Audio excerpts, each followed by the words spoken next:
But I am one of those people. I completely bought all the Halo games because I love the single player campaign. Maybe that makes me a great candidate for the red box, or what is that, GameFly, right? So I can just get the game, beat the single player, and not worry about playing the multiplayer. But I don't know. I have to say I am one of those people that does buy FPSs just for the campaign. That being said, what are some other genres that might take a long time? Well, Ninto was also bringing up and saying read the damn chat, except that went by because you were talking too much. But he's bringing up things like Half-Life. Chat. Half-Life. Well, I mean, but Half-Life is BioShock. It's the same thing, right? I mean, Half-Life is a game that you play for the single player. Didn't I tell you to turn that off? No. Jeez. Anyway, so Half-Life is BioShock. It's the same thing. You want to play that game. My point is, what other kinds of games are out there that take that kind of time? You mean not long? Oh, it could be. Right? I mean, what do you think? Some of the shorter games. I mean, obviously, the thing that pops into my head are the casual games, or okay. I mean, popping up and playing some solitaire, or play some Bejeweled, or play some Angry Birds, or oh god, Angry Birds. Angry Birds is so good. It's undeniable that Angry Birds is a great game. Can we talk about a good casual game like Plants vs. Zombies or Angry Birds is just as good as Plants vs. Zombies. I liked Angry Birds better the first time when it was Crush the Castle. That's all I gotta say. What about Angry Birds in Space? Oh, well, there you go. See, I mean, that's... Now, who says Rovio is a one-trick pony? I've never said that, but I probably could say it. In any case, so those guys are casual games. You can jump in, jump out. There's never any kind of really long-lasting ramifications to turning the game off. And most of the time, you just hit the power button, you come back on, and it's there. Right? Right, well, those are short levels. Right. Where you have a quick... I mean, it's not exactly a puzzle game. It's just a... it kind of is, though. But yeah, I get what you're saying. Well, Bejeweled That's why Angry Birds is so Cut the Rope is. Yeah. But Cut the Rope is cool as hell. You have something like Plants vs. Zombies, which is essentially a tower defense. Those are I like very that game big. better when it was called Tower Defense. Was that what it's called? Boom! But it's different. No, it's the same thing. No, it's different. It's the same. It's different. Same thing. Different. Same. Anyway. Same thing. My point being is that those kinds of games, you can group all of those kinds under casual. Yes. Puzzles Right. and all that other stuff. And you can jump in and out of those, so maybe those aren't what we're talking I mean, like Tetris was like the original. But I got to tell you, casual I game. prefer those kinds of games because of that fact. So I don't care how long those games are. There's never a completion there. It's a score game, right? It's a high score game. Do you prefer the... So, yeah, and so it's kind of funny how video games have gone because that's all video games were at the beginning, right? Yeah, score games. Arcade, because they were arcade games. Oh, I know. And they You had to want be to spend short. quarters, and yeah. You had to eat your quarters. You had your few minutes trying to get Donkey Kong dead. Which never worked. Right. Yeah. And it was only once consoles and PC games really came into being that you had longer form games like RPGs and so forth. So the evolution is kind of funny how it started off with a bunch of casual games, really. Short games, became longer. Yep. And now it's a little bit more back to, well, the big vast majority of the market is casual games. The majority of the market, yes. But I think it's also interesting to point out when the rise of the MMO happened, that changed the dynamic as well, because then you had games that were almost unfinishable. Well, I mean, look at World of Warcraft. There is no end. There's no end to the game. It just keeps going. Right. The objectives kind of change every Or Farmville. year or so. Farmville is another casual game. You can jump in and jump It's out. a casual game that doesn't end. Yeah, that's true. That's true. So there's a lot of blending Like of Minecraft. genres. But yeah. Minecraft. Minecraft does have an ending now. Is Minecraft a casual game? Minecraft is a pretty casual game. It's fairly casual. Yeah, it's cash. You don't see Grandpa Mo. Can I call it cash? No. Okay. You don't see Grandpa Mo playing Minecraft. Grandpa Mo doesn't have a PC. No, but he can play it on his Android Xperia, smartphone? His Xperia okay. Play.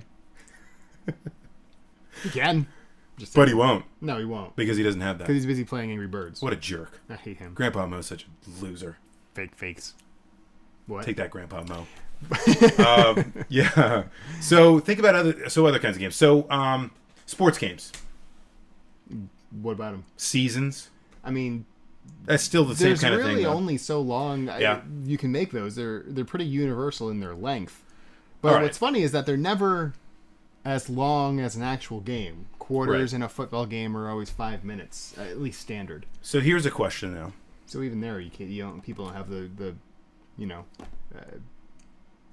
focus to play a full 2-hour game of football. No, fair enough. But so here's something else. So as we've now matured, okay, let's just say aged from now on. Now that we've aged. That's better. Okay. What do we think about games that don't, or games that, so for example, I really hate that there are so many great games now that I've got this back catalog that's like literally this tall of games that I still haven't finished the original Assassin's Creed. Right, and that's a big problem for me too, is I have a ton of games that I've played up to almost the end and then stopped. Yep. I don't know exactly why that is. Now, and sometimes I assume it's because I kind of got bored. Yeah, well, even if it's a great game. Well, for me, it's more of an ADD thing. Like it was like, oh, this is great, and then Skyrim comes out and ends my life. Right. So when are you gonna finish that? Oh my god! In fact, I had to stop. I had to stop doing side quests in Skyrim, and just start doing the story because I was going absolutely crazy. It is an ADD person's nightmare. There's so many things to do. It's insane. This is what I'm talking about. There's too much stuff for us. I just want to, this is another thing. So another reason I love those 16-bit gems, plugging the series. For example, for some of the things that I love about the 16-bit era, the games were fairly linear. It wasn't a very open world, even something like Chrono Trigger, right? Well, where you really could go wherever you wanted to go. It wasn't an open world. It was still a very linear experience. Ending. Right. And, there's a story arc. Yeah. Characters that develop along the way. Experiences, so on and so forth, right? So, my point is, do you get frustrated that there's so many of those games now that are so long, you can't finish them? Yeah, because I physically don't have the time to play all these games. Yeah, exactly. So, but my point is, how do we fix it? Is that because games need to be shorter? For the older people in general, this is probably not a big surprise. I do think older people who have lives and families and mortgages, yes, and little babies, get off my lawn. They need shorter games, or they're going to be stuck on one game that takes 6 months to complete. Yeah, which is what I do. I end up taking a year to beat a game that should take me 3 days. If that's something that's story driven, that becomes really difficult. Yeah. That's part of the reason why I never finished Xenogears, because that was a really heavy story game. Yep.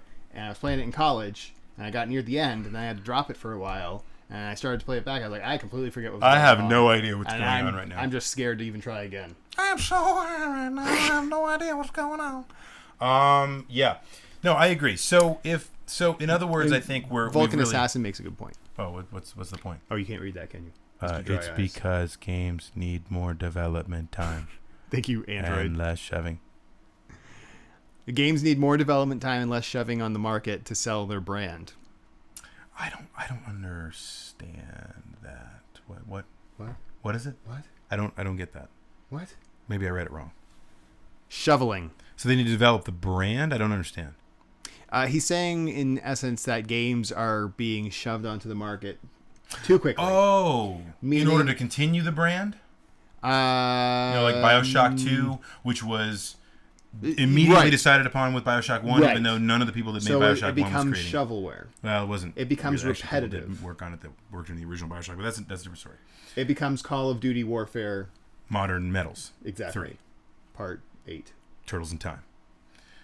Electricboogaloo.com. Claim the Grey Wolf. .org. Anyway, yeah, I don't know. Anyway, yeah, so in other words, games are kind of being cranked out so fast that are the experiences really worth it to go back and play some of the best games? So, in other words, I go and buy Assassin's Creed, but everybody tells me, yeah, that's a great game. It's awesome.